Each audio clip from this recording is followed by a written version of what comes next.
So today's forum topic is green burial in Minnesota. Green burial with Diane Dickey and Allison Cease and Lynn as well. Allison has been involved in the funeral business in northern Minnesota, is learning about green burials, and will share information available for us as Minnesotans. Diane and Lynn have recently worked with family to facilitate a green burial for their mother-in-law in Lake County, Minnesota, and will share their experiences researching their loved one's death and burial. So with that, Allison, I'll make sure that you are unmuted, and thank you all for being here. We're really honored to have such an important topic today. Hello, I'm just so honored to be here today. So I'm Allison. I've already been introduced. I'm going to kind of go off my slides on the paper because I still printed them. But and I've been a licensed funeral director for about 8 years now in Minnesota, but have been learning and been passionate about death education and environmental education essentially my whole life. And I'm so honored that Brett invited me to share today along with Lynn and Diane, and I'm just thrilled to be here. So before I begin, I just want to say and preface this that I would never call myself an expert by any means, just someone whose passions align with their profession. So I'm continually learning and listening to others who know far more than I do. So if I happen to misspeak or you have more wisdom on certain topics, please let me know at the end and or in the chat, and I would love to learn more. And also one thing, since I live in Bemidji, I kind of just made this a whole more Minnesotan kind of greener disposition thing. So there's probably more specifics that happen in Duluth or in Lake County or St. Louis. It's hard to pack everything into 15 minutes, so let me try. So here we go. So I'm just going to focus today on different green ways. So we have cremation, we have alkaline hydrolysis, green burial, and some other considerations. If I have time, I'll try to get to. And I want to preface that as a funeral director, and more importantly, as an empathetic human being, I respect everyone's choices. There's no right or wrong way. Everyone has their own needs, especially at these times, and everyone has their own ways to honor their individual loved ones. So this is not a judgment zone by any means. It's just a way to educate and inform people of some other options that are out there. So, I'm going to go back. My slides are longer than my thing. Also, for time's sake, I'm going to be using the word green. However, it is a bit of a misnomer. The word green makes it sound trendy and new and, kind of with this wonderful freight train of more environmentally conscious options out there. But we have been practicing, green funerals since time memoriam, and many cultures and families still practice old ways of honoring their loved ones that are very green and eco-friendly. So to be politically correct, it should be eco-conscious or, environmentally friendly, but for the sake of time, I'm going to be using the word green today. So just a little update on that. So why take a green route? Why go green? What's the problem with a typical funeral, with a traditional casket and burial and all the works? Short answer, nothing. If that's what your wishes are, like I said, there's no right or wrong way. But the longer answer is, it's not particularly a sustainable practice. And the carbon footprint of more, quote unquote, traditional American funerals is it adds up for certain. If you look at the slide here, you can see that every year we go through so many resources that we are essentially just putting into the ground. So, not only is that a lot of material being buried, to me, there's a separation that takes place from the earth with a casket and a vault. And it's a long time before we can truly achieve, the ashes to ashes, dust to dust scenario, because the elements can't become part of our bodies with all the material in between. So if your heart desires to be part of the earth and be united again with, energy, and let your atoms replenish the world around you again, a traditional burial kind of works contrary to those beliefs. So a natural burial, just essentially the definition, it seeks to return one's remains to the earth as simply and directly as possible. I just like that definition. So you still, if that's not the route for you, there's cremation. And the nice thing about cremation is universally available. There's no casket or embalming, so there's less material being used. It's also probably the quickest and currently easiest option to have a more green approach. We have numerous facilities in Minnesota. The legal paperwork and procedures are already set in place.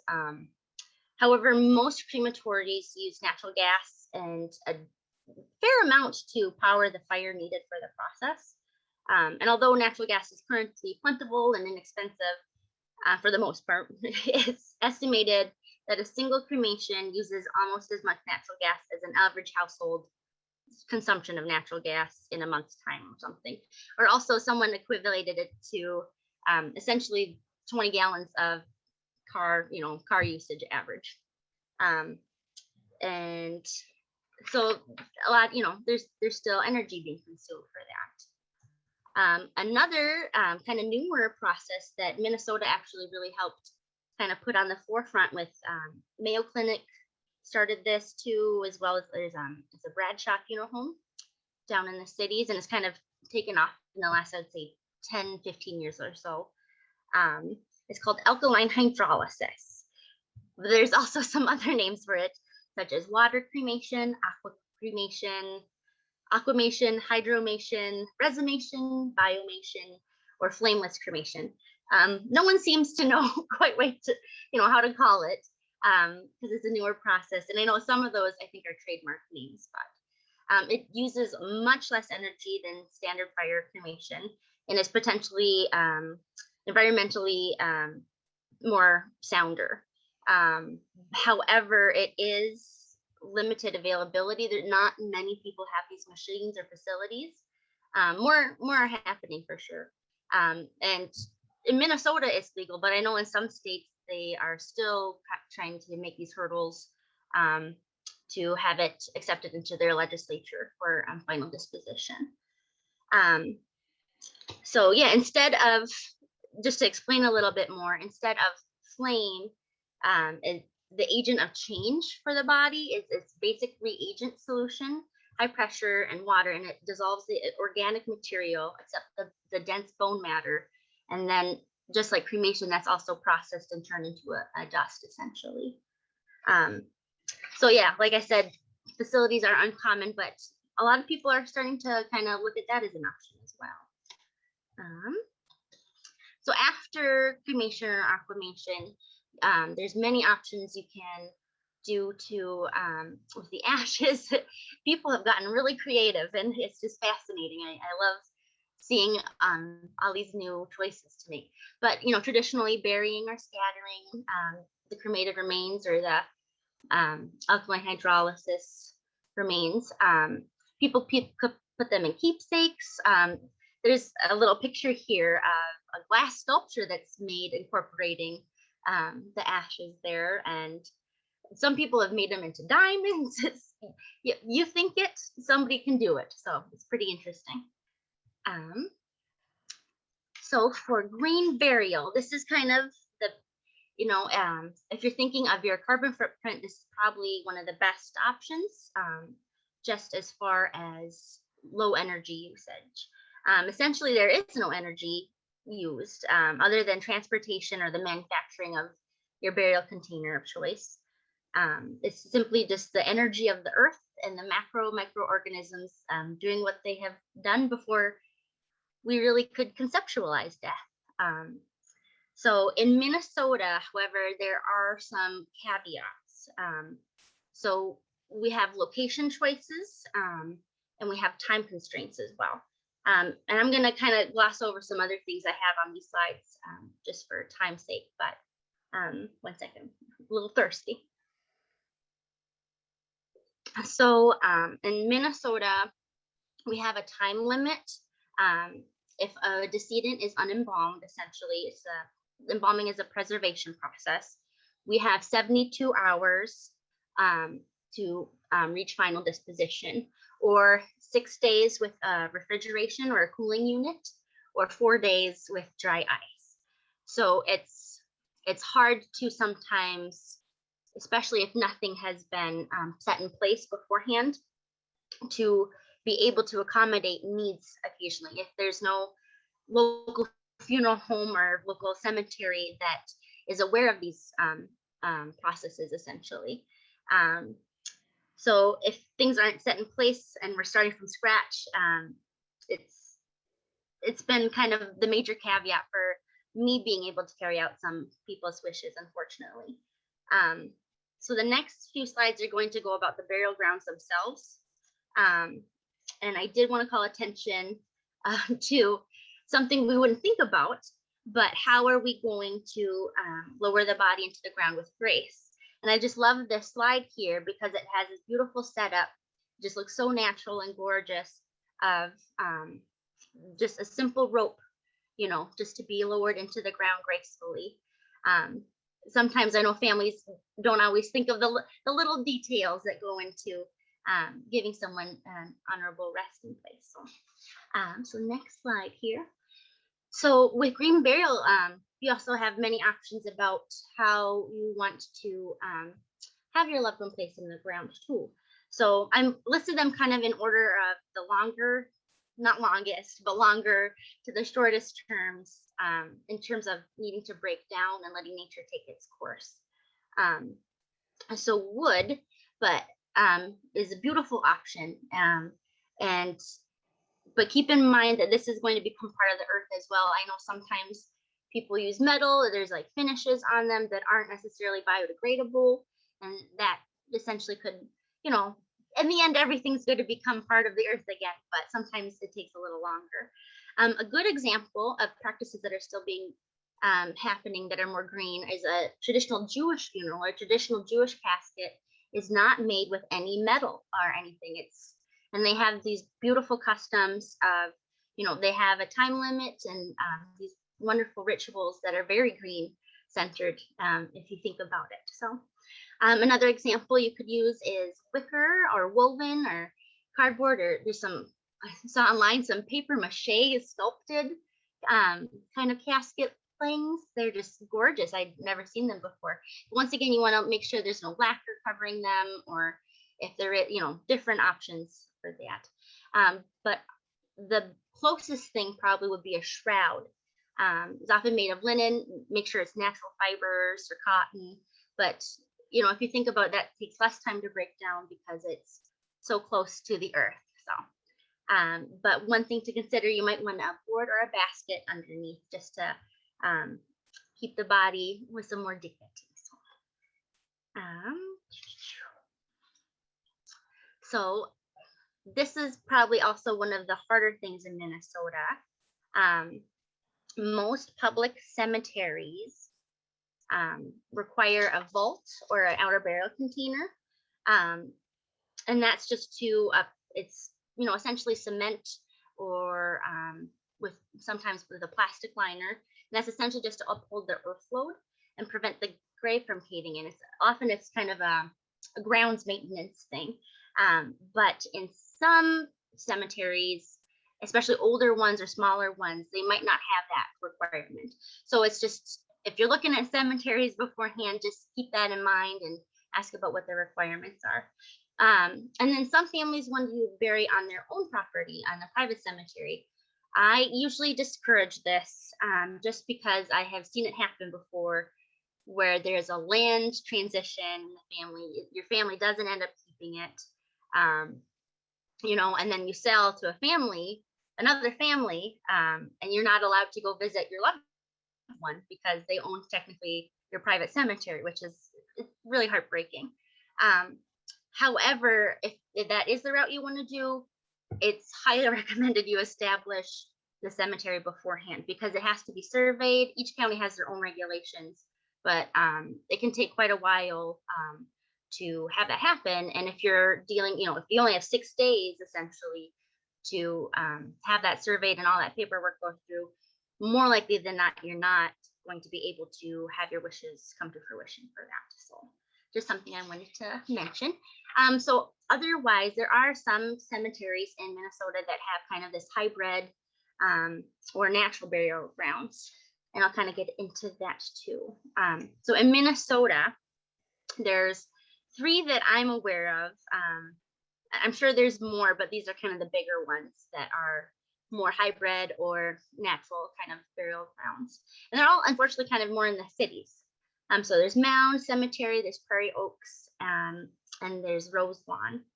And I think more and more are popping up, and more people are slowly kind of becoming more interested in this. So I think that'll change as we go on too. So okay, so yeah, these are kind of more 2 buzzworthy kind of bigger news stories that happen. So the mushroom suit, yeah, there's that TED Talk that got national acclaim, international. I think, what was the actor? Luke, I have it in my notes somewhere. Luke Perry, that was it. He was actually just buried in one within the last year or 2. So J-Rim Lee, I'm not sure how to pronounce her company. Chow? I don't know. Coeieo. She developed this amazing, it's a shroud essentially, but it does have, it's a suit too. So it's pants and kind of an over jacket. And she had trained fungi to speed up essentially the process afterwards when we have the burial. I did check on their website. It doesn't look like there's any available for purchase for humans, but she did have some pet ones, which I didn't even think about. So that's kind of interesting. But she's out in California. I think she did make an exception for that, Luke Perry, because that was his wish to be buried in one. And the other one is composting. Let me find my notes on this here too.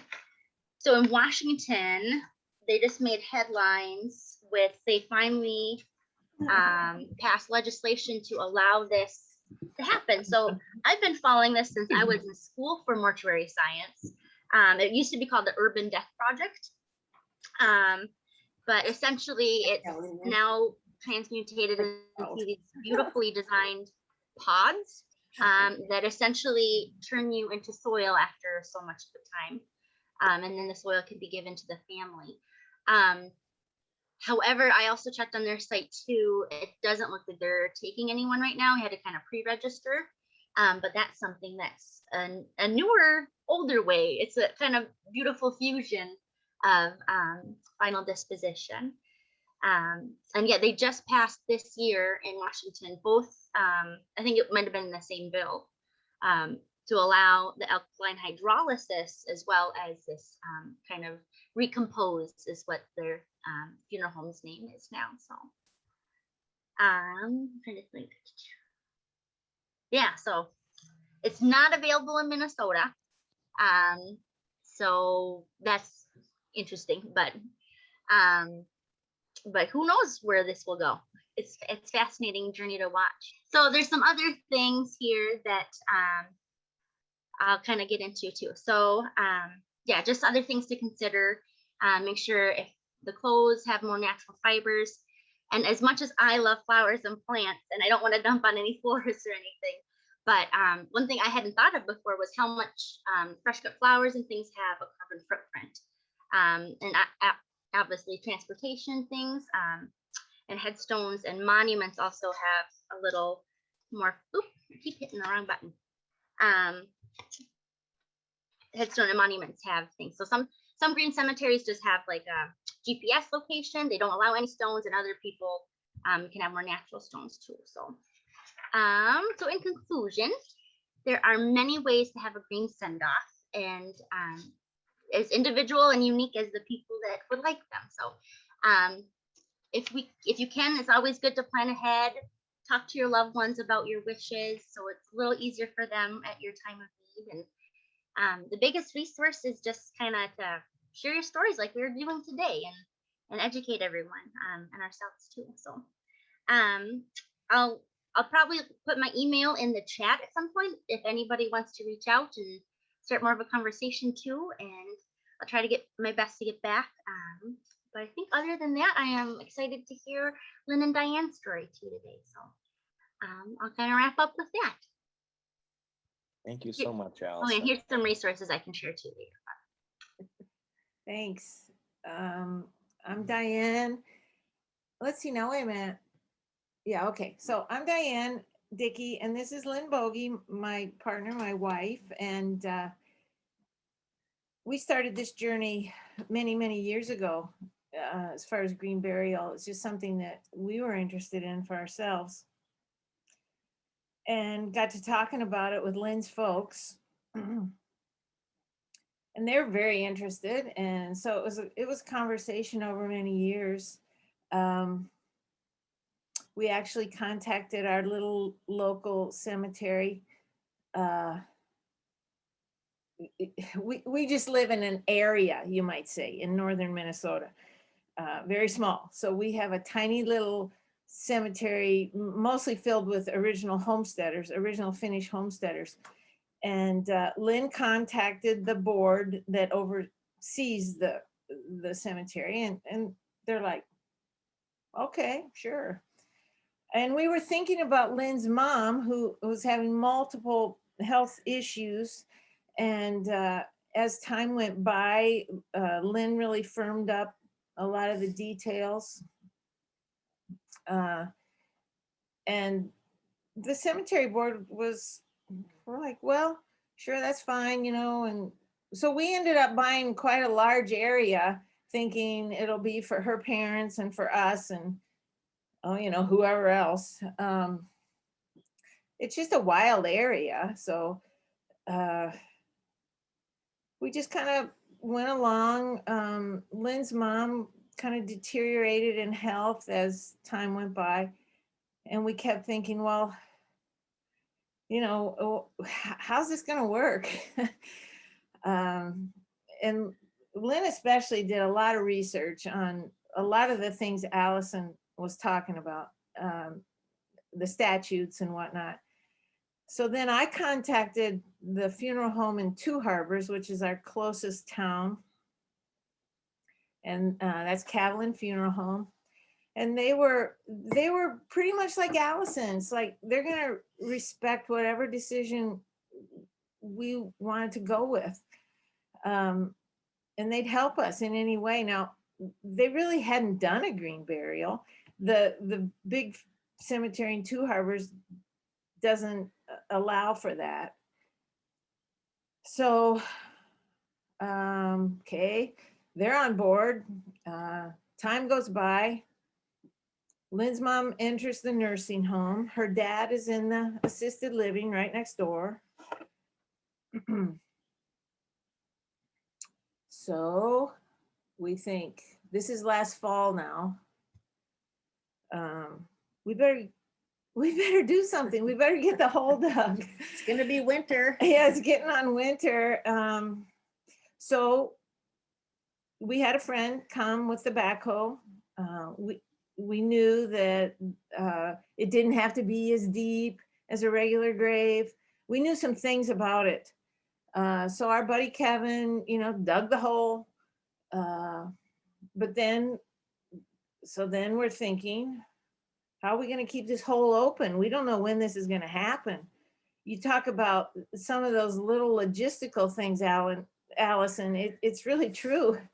So Lynn built, the engineer of the couple, um, built a beautiful interior structure, kind of to keep the hole open. Um, we covered the mound of dirt. We covered the whole thing. We felt like we were pretty ready. Lynn's mom continued to deteriorate, uh, and she died in January. So that's when everything, you know, the rubber hit the road.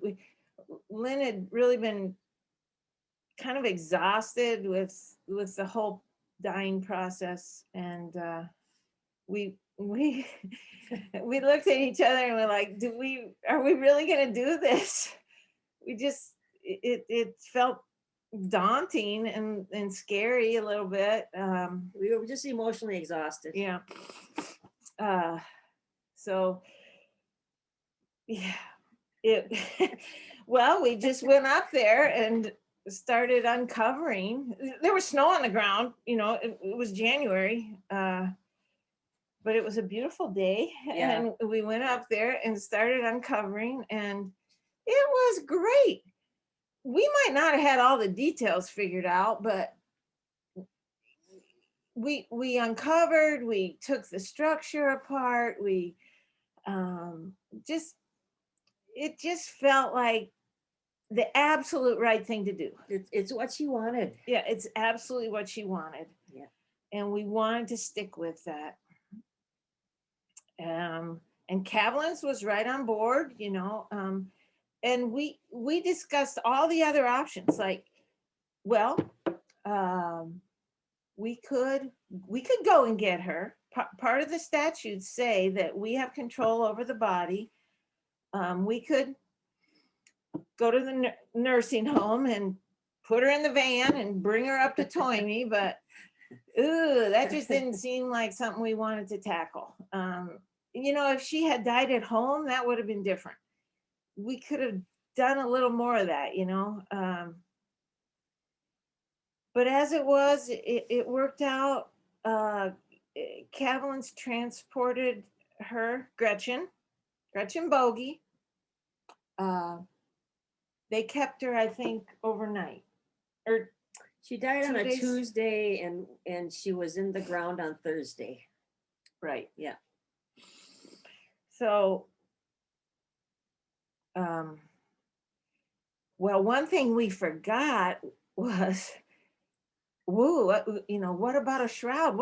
What's she gonna be in? How are we gonna do this? Like Allison said, with grace. So Lynn's sister quick ran out and got 100% cotton king size sheet or something, and it was beautiful.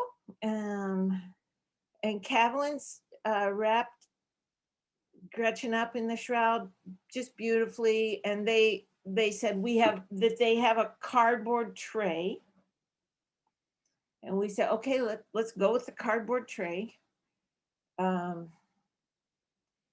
Lynn, in the meantime, is working with family. Family wanted to come up and be at the internment or whatever you call it.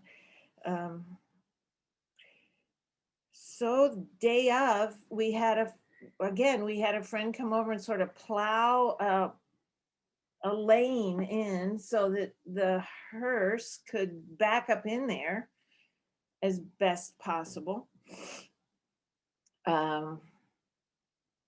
And then the rest of us,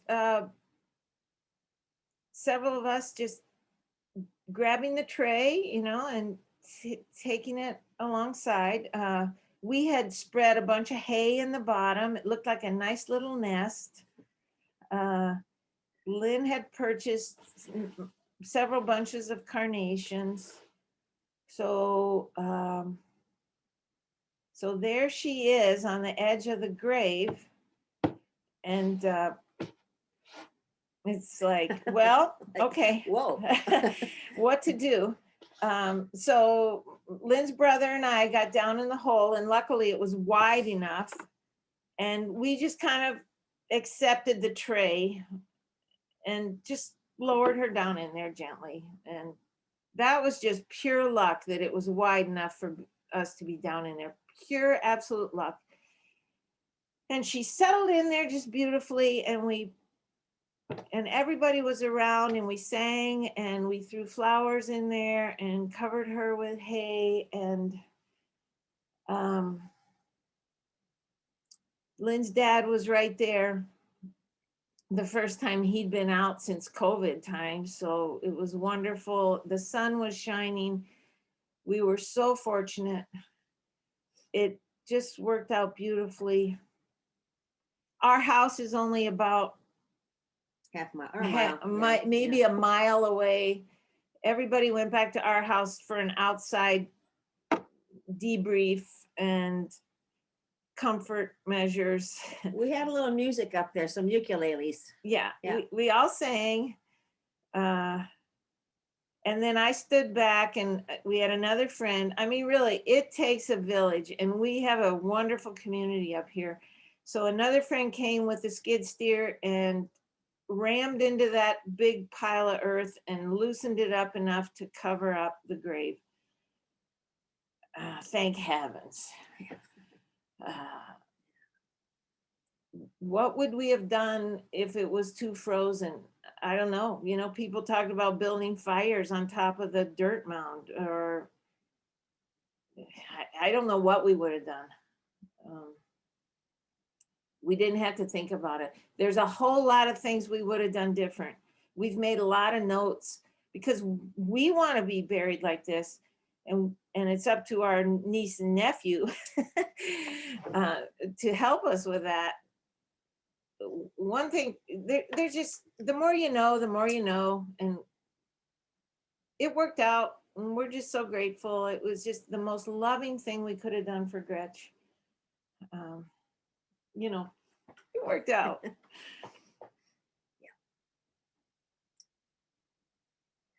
Well, would you like to open it up for questions then, Lynn and Diane? Is that all right?